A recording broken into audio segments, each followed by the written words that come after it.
What's up, guys? So I think, as a lot of you know by now, I like to keep it real. I try to keep it no bullshit. And even though we're on Facebook, Facebook, I try to post all the challenges as well as all the wins.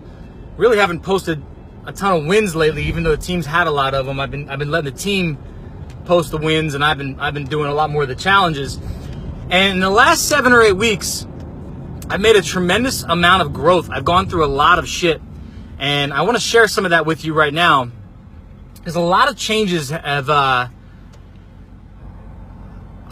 happened lately. A lot of things have happened lately. A lot of learning and growth and experience have happened lately. And this week's a big week for me. I want to share with you guys. I very rarely lose sleep. So, I mean, those of you know what I do in business. I mean, I got 1,000,001 stresses. I have 1,000,001 reasons to not sleep. 1,000,001 things going on in business. I have tons of employees. I have 9 companies.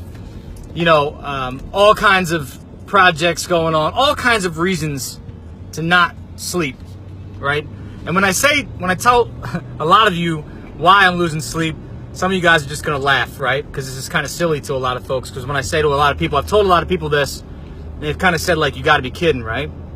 But here's the deal. This Thursday, a friend of mine is putting on his first big live event. He's putting on an event down in Dallas. Some of you might know him. His name's Ryan Stewman. Ryan Stewman, the hardcore closer, is putting on his $1 million mastermind event, or millionaire mastermind event. And there's going to be 350 people there. And about 4 or 5 months ago, Ryan said to me, "Hey, Joe, would you speak at my event?" And those of you who know me well know that I like to challenge myself. I like to stay uncomfortable. I like to do things that make me feel uncomfortable. So without even thinking, without even hesitating, I wrote back yes, because I knew it would be a big challenge for me. But I had no idea at the time how big of a challenge it would be. I had no idea at the time how nerve-wracking this whole thing would be. And I had no idea how nervous public speaking would make me, right? So, give you guys some quick background. I mean, I got married 11 years ago almost, and I didn't even speak at my wedding. I mean, there was like 300 people at my wedding, and I didn't even speak at my wedding. I have never spoken in front of probably more than 40 people.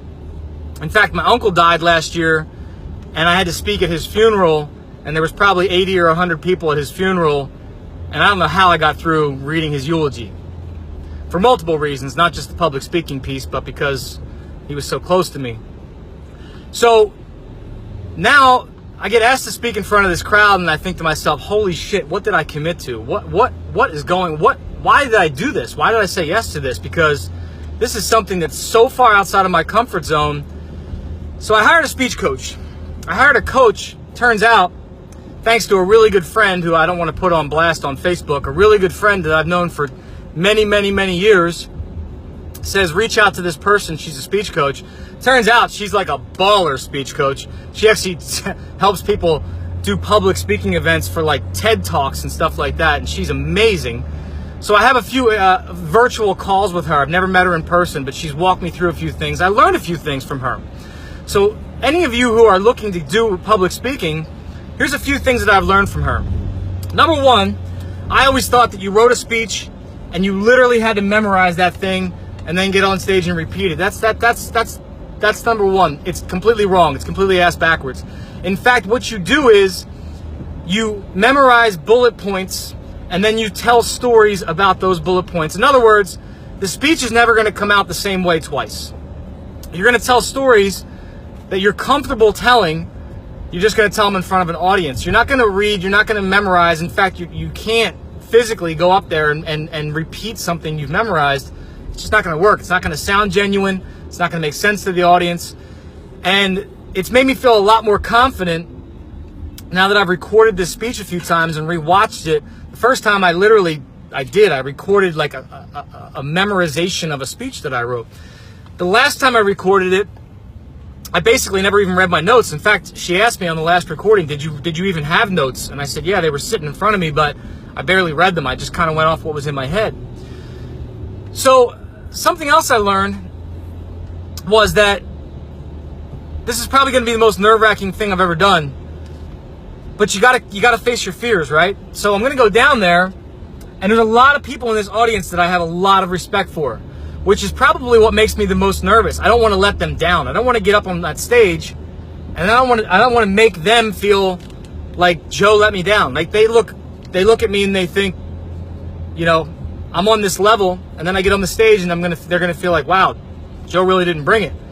So I hired this coach, and this coach has watched these videos now. I've recorded her 2 speeches, full speeches, sent them to her. The first one, she gave me all this feedback. I went back, I recorded it, and I just got off the phone with her an hour ago, and she gave me all this feedback, and she said, it was amazing. Your speech felt genuine. It felt heartfelt. It felt like you knew what you were doing. You already own the data. You already own the feeling. You already own the content. It's all part of you. Now you just got to get up there and you got to give it. So here's the secret, guys, to coaching and mentorship that's really, really interesting. Yes, you have to have some context. Yes, you have to have some background. Yes, you have to have accomplished something in life before you can mentor people.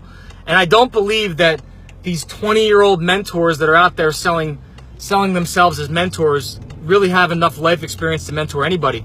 However, what a really good mentor and what a really good coach does, besides give you some bullet points on how to be good at what you do, and you know, she gave me little bits of advice, but what she really did was convince me that I'm capable, convince me that I'm good enough, convince me that I can go out there and do this, right? So when you hire someone, one of the best things a mentor can do is to get you to be confident enough to go out and do something that you probably were capable of doing in the first place, right? Some of the best things that my mentor has convinced me to do are the things that I was not convinced otherwise that I could have done before then, right? You know, starting new businesses, taking that leap, being uncomfortable, getting out there and doing things that I never thought I was capable of, like giving a speech in front of 350 people. Now, I've had this, give you guys some quick context, I've had this conversation, not on live Facebook, but had this conversation with multiple friends in the last couple of weeks, and some of them laugh at me because they've done speeches in front of 15,000 people, and they all say, once you get through this first one, you're going to want to do it again, you're going to be confident, you're going to be fine, you're going to want to get on stage again in a month and do it again. Once you've done it, once it's repetition, once you've felt that confidence, you're going to want to do it again. And that's totally cool. I might want to. I believe that. I believe that it's 90% in my head, right? And I'm stoked. I really am. I'm actually excited to go give this context because I'm passionate about the content. I'm passionate about what I'm going to bring on Thursday. I actually am passionate about the speech and what it's going to do for people and how it's going to change people and what it's done for me, because the context of the speech is shit that's gotten me to the point that I am in life, with my business, with my team, with the culture we've built, with the people that are surrounding us. All that stuff is why we are here today. But I'm nervous about standing in front of 350 people, right? Why? The coach, the mentor, the person that convinces you to get outside of your comfort zone, folks. That's why you hire these people. The ability for them to get you to do things that you normally might not be confident doing.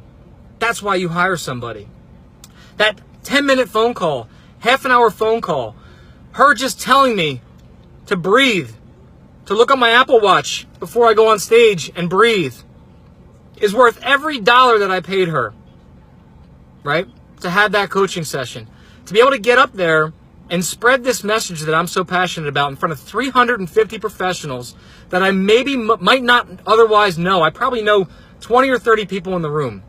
This is a new audience, and I'm excited to be there. In fact, I wish today was Thursday because I don't want to miss the next 3 days of sleep waiting for Thursday morning. But, hey, it's going to happen, right? So, guys, get out there. Get uncomfortable. If you feel like you need... And by the way, one more thing. I've hired coaches. I've hired mentors. The people that are the most successful that you look around are constantly investing in these type of people. I'll hire a coach for anything. I don't care what it is.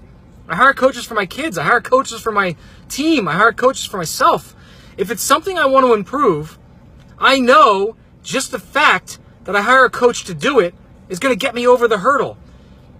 2 weeks ago, I was literally on the phone with one of my mentors saying, how am I going to get out of this?